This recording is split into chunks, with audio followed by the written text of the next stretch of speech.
All right, I think we figured this out.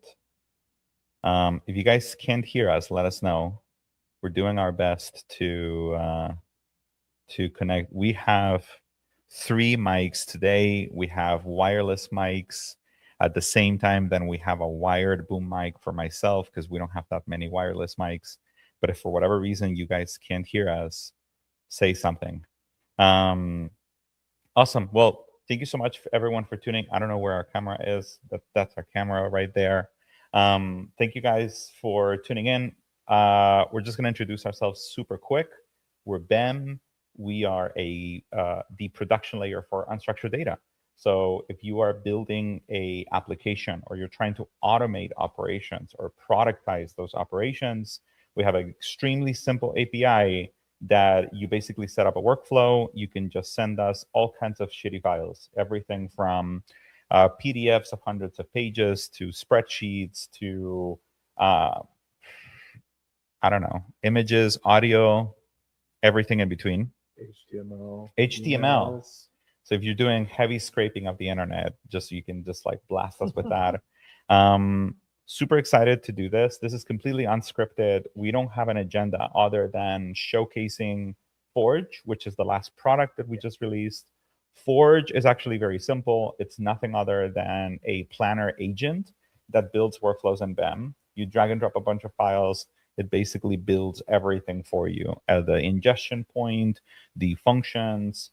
Today we have customers, everything from insurance automation to benefits and HR, going through finance, entertainment, and everyone from smaller seed stage companies all the way to larger Fortune 50s. And so it really is a wide gamut. We're completely free to sign up. So if any of what you see today appeals to you, just go to bem.ai and there's a button somewhere that says sign up for free. And it's the truth. You can sign up for free. I'm Antonio, co-founder and CEO of BEM. I'm Matt, technical customer success. And I'm Upal, the co-founder and CTO here at BEM. Awesome. I just got word from Will from our team that audio is working. So this is confirmation that we did not. Last time. Yes, we started the live stream muted, and it was for a few minutes. It was a fantastic sort of like, cinema from the 1920s. So it was pretty great. Awesome. We're going to be taking requests. I see we have some people in the audience that have been working in insurance, for example. So I was actually thinking of starting this live stream with a few insurance examples. Yeah. We also have examples of our own, such as financial transactions, bills of lading, shipping docs. But I'll let Matt start it. I know he wanted to say a few words about why he's excited about this product we just released. Yeah, so BEM is just super powerful. So whether it's taking invoices, receipts, some of you might have seen my GeoGuessr live stream where it can handle images where you get placed anywhere in the world on Google Street View. The point that I try to get people to when I hop on kind of onboarding calls is I want them to be able to have that light switch go off where they say, oh, yeah, cool, it can do that. Can it do this as well? And I think Forge is a great way to hopefully enable a bunch of different people to realize that they can use BEM for whatever they want. So I am super excited. A big part of what I do is trying to get people up and running and understanding. And this is just another tool that I think really will help extend that and allow people to not necessarily need, attention. I think you'll see in a second when we pull up Forge, it is way more self-explanatory. It gets people up and running, and more importantly, I think understanding kind of what to do next.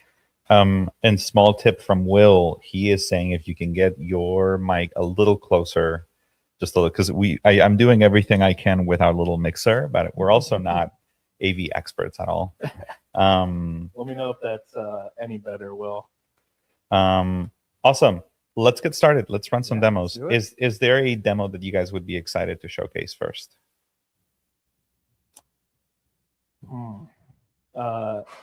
can start with the just sample invoice. I think we start simple and then we get maybe a we little keep more. going from there. Yeah. Perfect.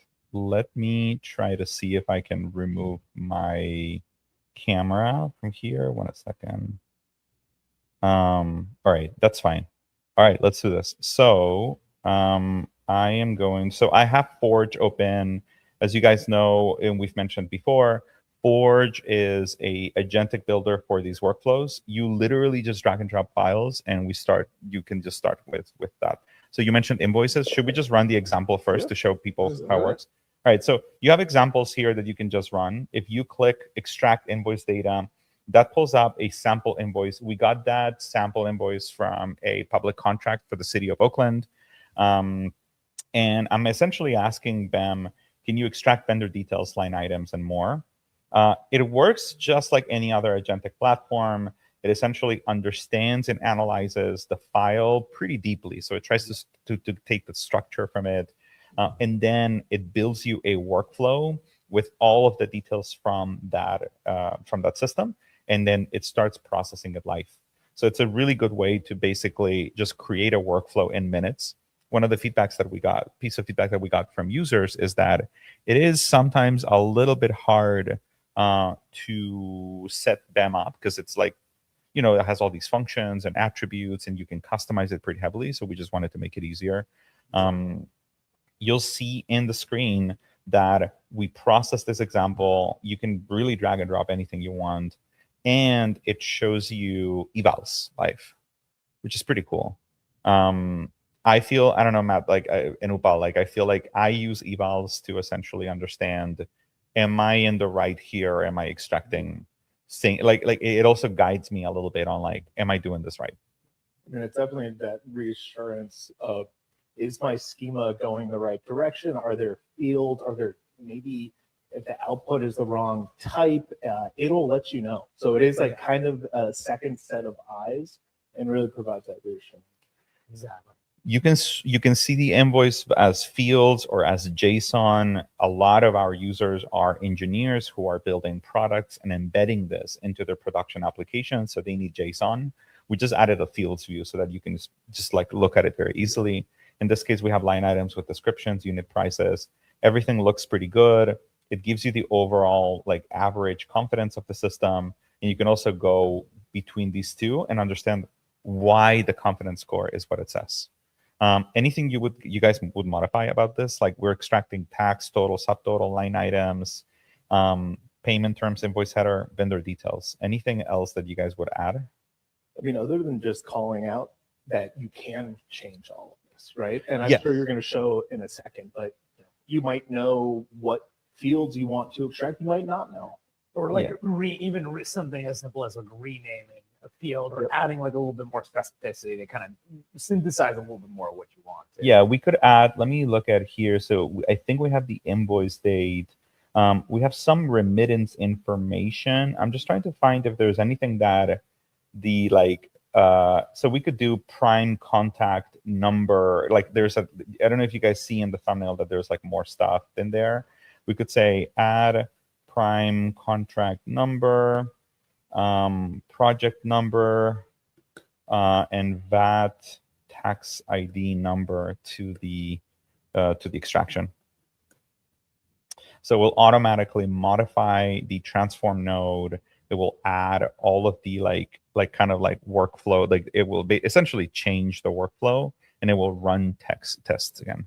So if we give it a second, let me see if it works. I just want to call out too. So yeah, anytime you make a change or say, I want XYZ fields, whenever you type in there, your workflow is actually getting updated within the application. So it's essentially just a way you don't need to click go live in production and whatnot. It is auto updating and monitoring those changes that you made. Exactly. So it's running tests again. Let me see. I don't know if it actually added the fields. Let me see in the actual playground. I don't think it added it. I don't think you added project number, tax ID. In fact, it may itself be like, oh, yes, it did. Do you guys see it? Oh yes, Yeah, we I see have the it. tax Yeah. ID. Oh, it's under the object. My bad. This is like, again, one of those instances Classic where like machine learning. the agent has replaced the human. So you can just add it and iterate, just like Matt was saying. Each of these creates a workflow that is just using all of the functions that BEM already has. Yeah. So if you want to dive deeper, or if you have an engineering team and you just want to figure out, okay, how do I use this in a production environment? You can literally go click edit in Playground, and I'm just going to open it in a new tab.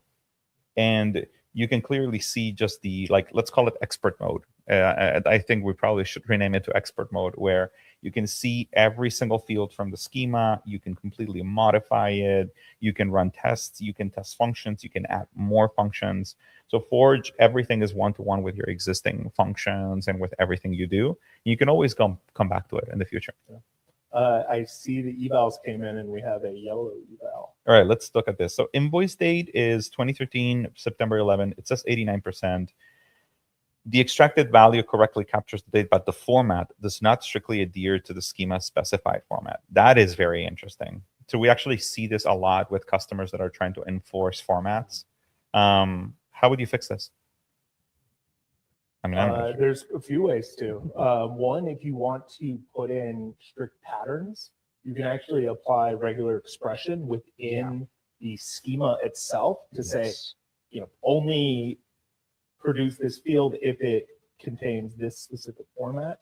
Yeah, and you can get those validation issues where maybe your input actually has like a malformed like identification where it's like it's actually not fitting the constraints that you set, and you can actually keep check over that as well. The other thing I would do is just look at the description within the schema itself and see how it's worded. Does it need to be worded slightly differently to better convey what is being asked? So there's a few things you can do. Okay, it's super malleable. So I'm gonna actually, just for users, if the validation is below 80%, it will prompt you with fixes automatically. Like you can click fix. But in the meantime, what I'm going to do is I'm going to copy this text here, and I'm just going to feed it to our agent, and I'm going to say, hey, the invoice, like, I'm sure that, let's see what comes up with. So basically, it adjusted the format description, and it's running tests again. So you can just keep doing this until you feel like you've reached a good point. One of the things we see from a lot of our users is, when not using a platform like BEM, they just patch a prompt. They keep patching it, they keep patching it, they keep patching it until they feel like they're in a good place. And the problem of doing that is that if you continue patching the prompt, you're always going to be breaking something. Like you're not actually running evals, you're not actually running tests. For sure, as an engineer, you can just build it yourself. Like that's always been the like the chance. We just want to make it easier for you. Like you guys have, like a lot of our customers, like they're just highly technical teams. I don't think that anyone can argue like, oh, with enough time and investment, you can build something like this. Yeah. I think it's more about should you just use your time to build something much more productive. And so that's kind of how we think about it as well. So I see here that we've gone 99. There are some fields around here that are like 82 and something. I think that this is the typical scenario where there is inference. Like this actually helps a lot. So for example, it's assuming that the number is 1 because it is inferred that like there is like a 1 quantity of something, especially for line items that don't have a quantity. You can leave it like this, or you can also say, well, you can have nullable fields and others that allow you to like more discern, like, should this be default by 1 or should it be 0 or something like that. I want to call out too, just having the ability to give that feedback on the fly is so good for like building out these like POCs or just being able to change it. Before, in that like expert mode, you basically had to know exactly what you're doing and what JSON schema definition it was and whatnot.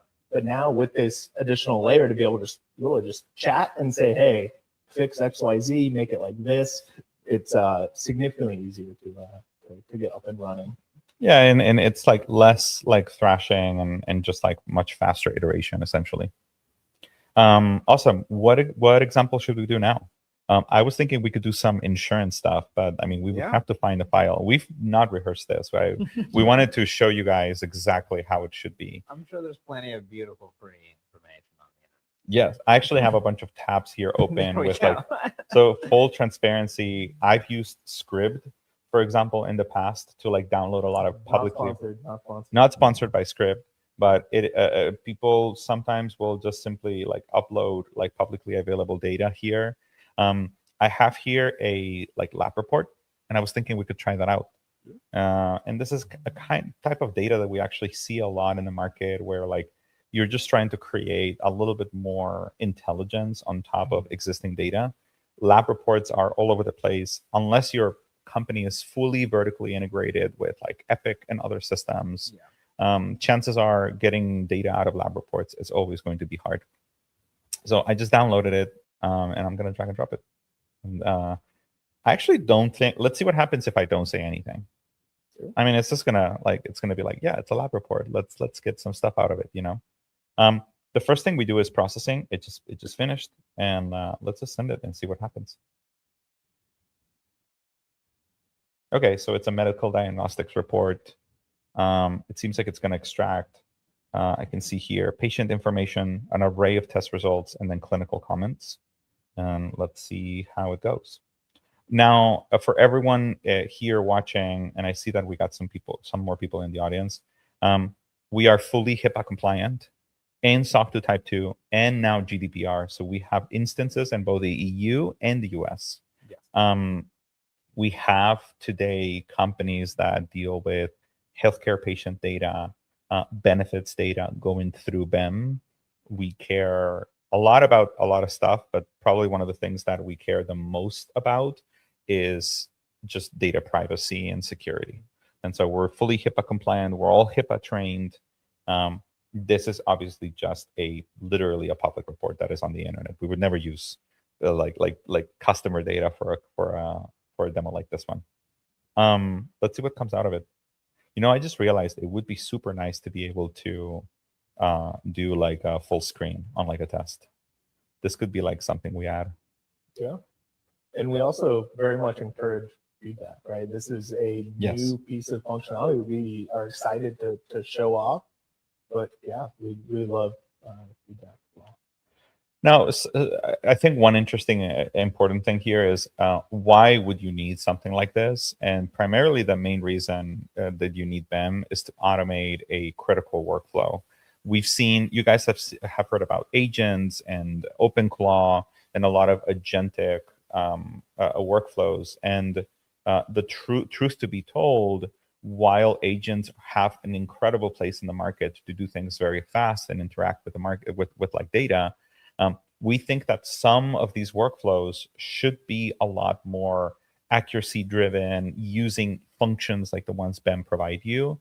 And so everything I'm doing here in the UI, you can use it in the API. So if you have an agentic workflow today, you can basically generate a skills MD, which actually we're going to publish our own skill MD so that you can just use it. And with the API key, you can literally tap into our API and do exactly what I'm doing right now.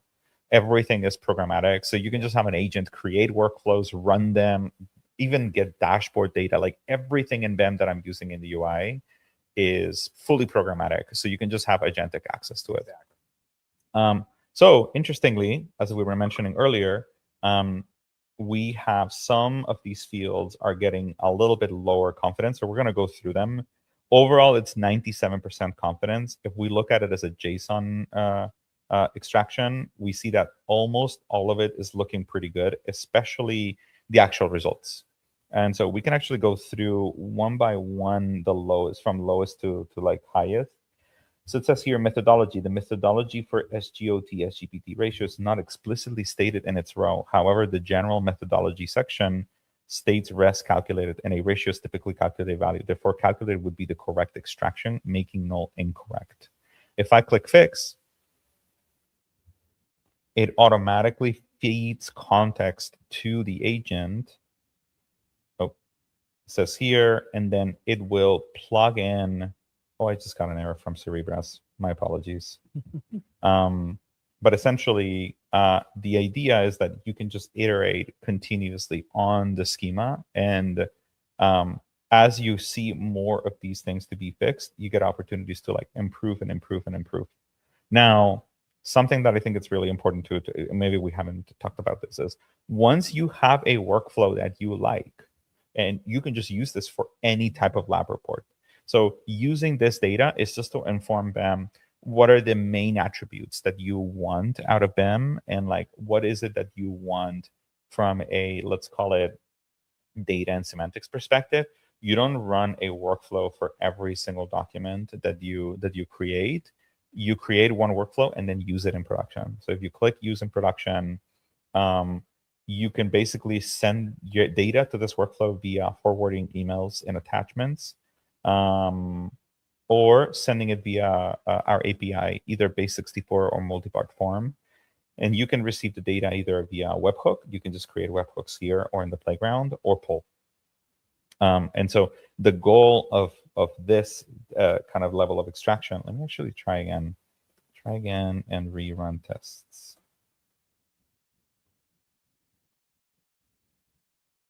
So full disclosure, for Forge, we actually use Cerebras because we want to make it extremely fast. And Cerebras has some rate limiting that we're working on, which is always a real bummer. But let me actually let me look our event monitor and see. To kind of piggyback on what you're saying, Antonio, is like our most successful customers are taking files. They know what they want out from those files. Yeah. But the inputs are all different. Different companies, different layouts, but different modalities even. Yeah.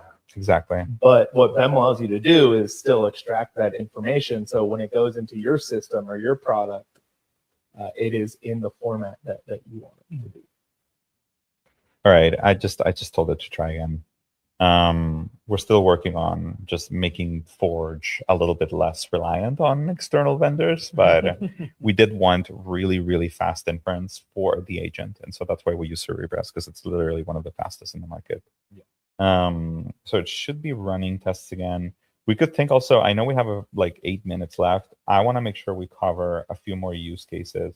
I thought perhaps we could run through the bill of lading use case that we have in the example, because that's a good split example. Yeah.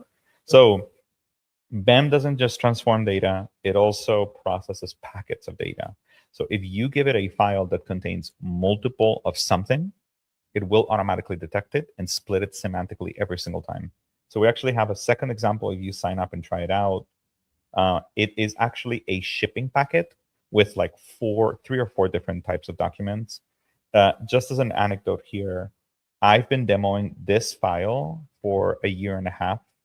And when I built the Forge and I tested it, I realized that Forge was actually doing a better job at demoing it, because I never realized that this packet isn't just a bill of lading. It's actually like 4 separate documents. And so BEM understood, okay, it's a bill of lading, a customs declaration, a payment receipt, and a release order. So now we have a split workflow where, and let me actually open it also in the playground so that you guys all know how it's working under the hood. But essentially it determines, okay, first it goes through a function. We use, as we've mentioned before, we use vision models and large language models to run all of these functions under the hood with a high degree of accuracy. So first it determines what it is. It splits semantically the document apart in all of its different sections. And then it like basically outputs it. So you can see here the result is actually, let me like switch to fields, is a bill of lading, a customs declaration, a payment receipt, and a release order, all in all with 98% confidence.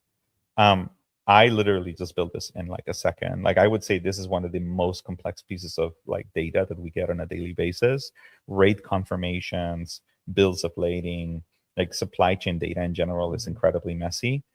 If you send now this workflow in production, if you send it a packet that only contains a bill of lading, it will just extract the bill of lading, which is pretty cool. But it's pretty interesting to see that now we have the technology to like essentially take a full packet of information that may or may not contain different types of documents inside of it and just split it semantically apart. I see here that, again, this is a date formatting issue. If I click fix, it will essentially reinforce to BEM, hey, just like make sure that the form, please improve the schema description so that it like gets the format right. And now it's going to rerun tests. And so you can also, so say you don't want it to be a semantic router, you can also, so say you have an invoice that always contains a certain character pattern. What you can do is actually build out regular expression as well to allow the splitter to actually break that document down into its different parts as well. Yes, just like that. I mean, the cool thing about this is we have splitting and routing. So depending on the use case, now we got 99% confidence. The reason it's 99 and not 100 is because we never output 100. Mathematically, that would be impossible. And accuracy is in the eye of the beholder. So these are just confidence. Exactly. You know, we don't want to claim things without actually knowing and having your validate. I think we were giving a demo like a few weeks ago. Someone said, oh, you should just put 100. And I'm like, no, let's all be fair. 99 is like as far as we can go. Now, again, I can use this in production, or you can just like build more of these workflows. It probably is also worth mentioning, now that we're talking about confidence and accuracy, is once you have your schema as tuned as you want it to be, so when you're really happy with the results overall, and you don't need to go in and say, hit that fix button to change your schema, when you're happy with that and you submit documents that get transformed, you can actually provide feedback on the accuracy. So say it gets a field wrong and you want to go in and actually edit to say, this is the correct output. You can do that either via the accuracy tab or through the corrections API endpoint. And what will happen is, after we generally say aim for 50 plus corrections, we will kick off a fine-tuned job to then basically train a model. So next time you take that document and drop it in and run these, it's going to be trained on your previous feedback as well. So that say you have 95%, hopefully it goes 96%, and you provide feedback, goes 97, 98, and then all the way up to that. Exactly. There's two ways of providing corrections to BEM. One is through our UI itself. So if, for example, we missed something and instead of African Distribution Company, it's African Distribution Co., then you can always submit corrections. That's one way of doing it. The other one is, if you embed this functionality in your product, what a lot of our users will do is create an experience for their users where the user sees the form being filled in front of their eyes, and any corrections, they feed them to us via the corrections API that Matt was just mentioning. That does two things. One, it does a function review, which is basically a statistical analysis of the performance of the function, confusion matrix, essentially how is the model actually performing with this data. And the other one is you have the ability to fine tune. Now, if you fine tune, the cool thing is we will also run regression testing, right? We want to make sure that, let me go to regression testing. I don't think we have data in this like sandbox account, but essentially if you have multiple versions of this function, some of them fine tuned and some of them not, we will run regression testing to make sure that we haven't messed anything up. And I think this is really the way, like all of our customers share something in common, which is they all operate with critical data. Exactly. You can't leave it up to vibes, honestly. Like it just can't. Like we built this because we've suffered this in the past. If you're building SaaS, for instance, I think this is a must. Like if you're trying to basically make your lives easier, look, the bar has increased.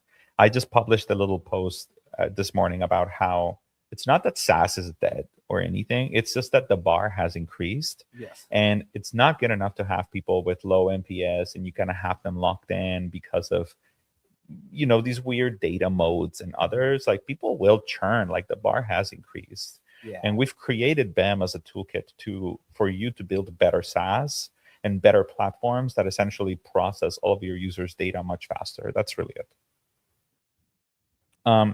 Last words or last test that you guys want to run. Like we have 1 minute left. Well, I just kind of want to say I would love for people that sign up, like try this out. Like you get like there's no cost initially. Please head in. Like it is Ben is so powerful. Like I don't know, you can do so many things. There's a reason that we're dealing with a bunch of different use cases because if you have messy data, BEM can help you shape that, and that's what this Forge tool. We have people using it for video, for example, so you can actually send video live, and it will extract semantics out of the video. We have people powering it with like tens of thousands of rate confirmations, patient data, claims, benefits. Like really, it's a wide gamut because we're a very horizontal platform. Our thesis here is we serve our users better by allowing them to verticalize, not by us verticalizing ourselves. But yes, to Matt's point, if you want to try this out, click sign up for free, and literally it takes you to the platform where you can just try it. Exactly. Super teaser. We have not yet announced this, but we will. It is public on the website already. On Tuesday, we're announcing our new pricing structure. So we're making it easier than ever for you to be able to just use BEM from zero. Before, using BEM involved a little bit of like talk to sales and like all this stuff. Now you can just sign up. It's pay as you go. Almost every single customer we have has graduated from pay as you go to an enterprise relationship with us, where we provide you additional liability, advanced deployment, white glove support. But if you're just getting started and you want to see what BEM is about, just sign up. You can put your credit card and just like start running it, and we give you all the metrics. And so it's a good way to just really like get started and try it out. Awesome. Well, thank you everyone for tuning in, and can't wait to see what you will build with BEM. Yeah. Thanks Thanks guys. everyone.